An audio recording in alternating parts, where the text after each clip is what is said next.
Good afternoon and welcome to another Content Corner. Thank you very much for joining me.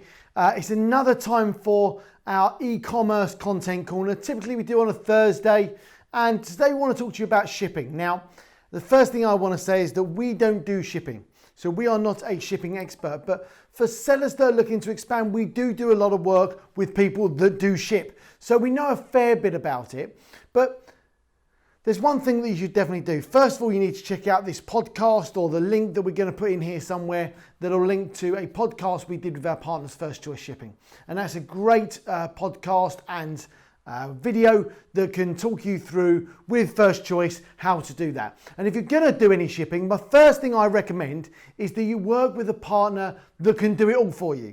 You can phone them up, you can email, you can work online, and you can say, hey, I want this package to go to Europe, go. And they will deal with it all for you. Now, if they're a good shipper like First Choice, they will be able to talk you through it and make sure you've got all the things that you need. So for example, what do you need? The first thing you need to start is, are you going to send it via ship or are you going to send it by air? Are you going to send a container or are you sending a less than container load? What is it you're trying to ship? Where are you trying to get it to? And what's the most cost-effective way of doing that against the speed that you want? So typically when sellers first launch, what we actually recommend is look, just get a handful of products over here and start selling them. You could then send the rest by sea, which takes a little bit longer. At least you're getting your products out there and selling. But what things do you need to think about when you're shipping? The first thing you're going to need is something called an Iori number, which is a European registration number to make it simple. And what that really means is that it's a number that's linked to your VAT number. And what that means is when you're shipping into Europe, it can sync with your VAT number so you can reclaim that import VAT that we talked about on a couple of the other webinars. You'll be able to find the link to somewhere along here.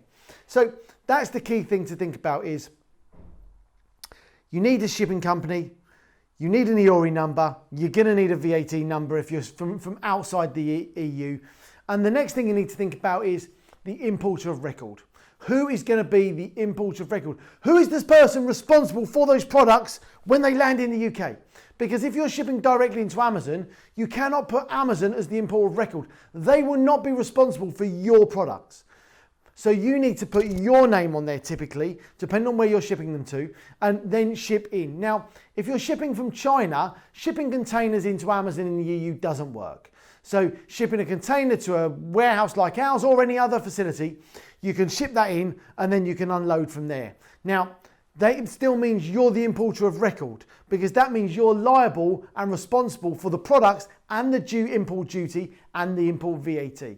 All right, so they're the things you need to think about. Now, if you've got a good shipping company, they're going to be able to make sure that you've got your Iori, your VAT number, and all that sorted. What they're also going to be able to sort out for you is your customs, your import VAT, your import duties. They're going to be able to sort that all out for you, and they're going to be able to make that happen. All right, and that's really key. And that really is as simple as that for shipping. You need to think about your Iori number, your VAT number if you're shipping from outside the EU in.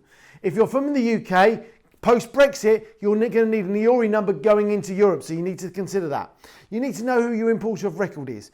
But what I would overall recommend is you work with a solid, professional company, shipping company that can make that happen for you. We recommend First Choice Shipping. In fact, there should be a glowing recommendation that goes on their website, I think. So First Choice Shipping, huge recommendation from us. They do a huge amount of great shipments for us and thousands of our clients, and we couldn't recommend them more highly enough. So when you're shipping, the key thing is get a good company to work for you. But if you're not using a company, Iori, VAT, importer of record. That's all you need to know. That's it for another Content Corner. Hopefully that's been of use for you. My name's Andy from Global E-Commerce Experts. Thank you very much. Take care of yourselves and we'll speak again soon.